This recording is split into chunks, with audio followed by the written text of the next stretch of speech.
So, I was up at 4:30. Got my morning coffee. Trying to be quiet in there and figure out how to use this camera. But nonetheless, I like to start off my day anytime possible with a bulletproof coffee. Well, kind of bulletproof. Basically organic coffee with some Kerrygold grass-fed beef butter, just a little bit of heavy whipping cream, some stevia, and cinnamon.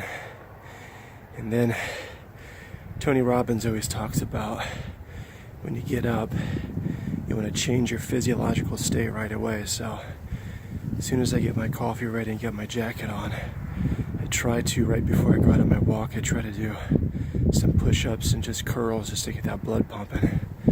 Now for our morning walk. Around 20 degrees, 23 degrees, a little bit windy, but this is the walk.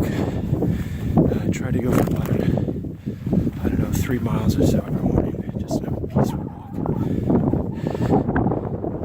Kind of hard to see here. So here we go. We've taken our walk. It's now probably around 5:45. Went back to the house, and now I'm sitting outside by our barn, and then just basically gonna go through some of my morning readings. I try to keep my personal journal, and then my calendar with my goals and such.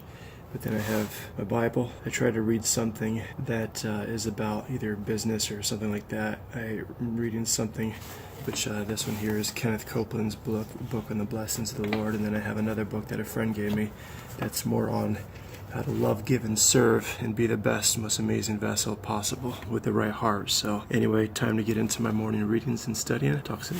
All right, so now that we got our morning walk in, a little bit of exercise, some quiet time with the Lord, got a chance to read quite a bit, check the cattle. Now I'm heading into the office for an amazing day. I totally love what I do. I look forward to it.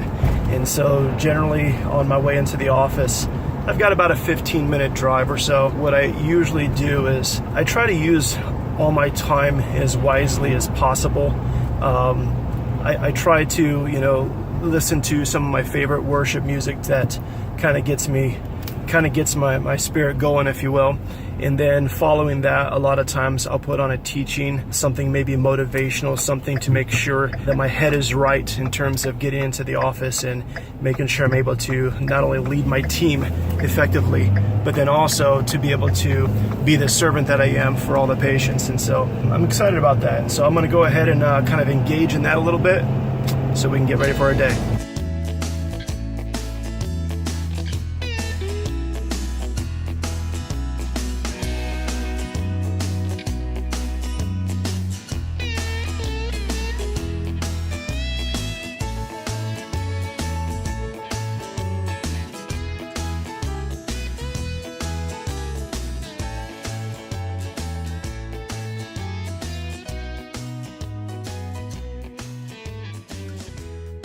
All right, so we just arrived to the office and it's ready to get going for the day. Make sure everything's ready for the day. X-rays are ready to go over with patients, get the newsletters out, write some for the next coming days. But it's going to be an amazing day, so I'm super excited about it.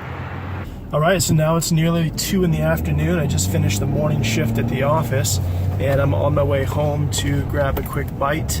And so what I typically do is once I'm done seeing patients, that's really when the time I start to work and get all the behind the scenes stuff done. Everything from dealing with software stuff, patient files, x-rays, and I like to do a lot of my writing at that time as well. So I typically don't take much of a break. I like to have all the staff gone. They usually will leave around 1 o'clock, and then I usually leave just right when they're getting back, because I'm usually more productive when they're not there. And so that way when I'm writing and doing the things that I like to do that take a little bit more focus and concentration, there's nobody there, so I can just put on my headphones and kind of get into my groove, my instrumental music, and then start to write or do whatever it is that I'm doing. So anyway, on my way home now, probably get a bite, like I said, a quick bite, and then head back and try to make a video with one of my team to be able to post on Facebook regarding a class that we have coming up, which I don't even like the word class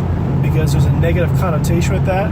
We're going to be teaching so people can learn how to effectively and easily have snacks, desserts that they like, but using healthy alternatives so it's not causing and having detrimental or devastating effects on their body. Today was a good day, and now I'm here with my wife, Rachel, and we are now on our date, getting ready to have our steaks. And so we just both ordered steaks and 2 salads. That's right, steaks and 2 salads. Of course, as always, bring along our pink salad as well. All right, so Rachel and I just got done with our dinner. It is now about 9:22.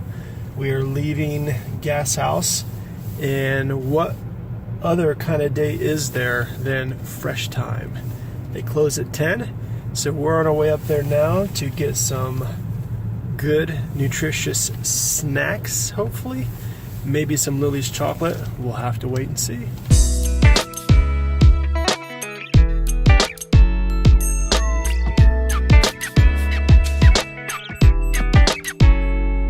I'm personally not a soda drinker, but when a person is wanting to transition from drinking soda to something a little bit better off, oftentimes what we'll do is we will use these. So these are Zevias, and Zevias basically are like a soda, but they're all natural and they don't have sugar in them. Instead they use stevia, and so just a healthy alternative, or healthier alternative rather. So if it's something you're trying to transition away from soda because of the negative effects of sugar, that might be a good basically substitute for that until you perhaps transition off. But if you like them, you can even just keep on it for that matter. It's just all preference. But anyway, thought I'd share that with you.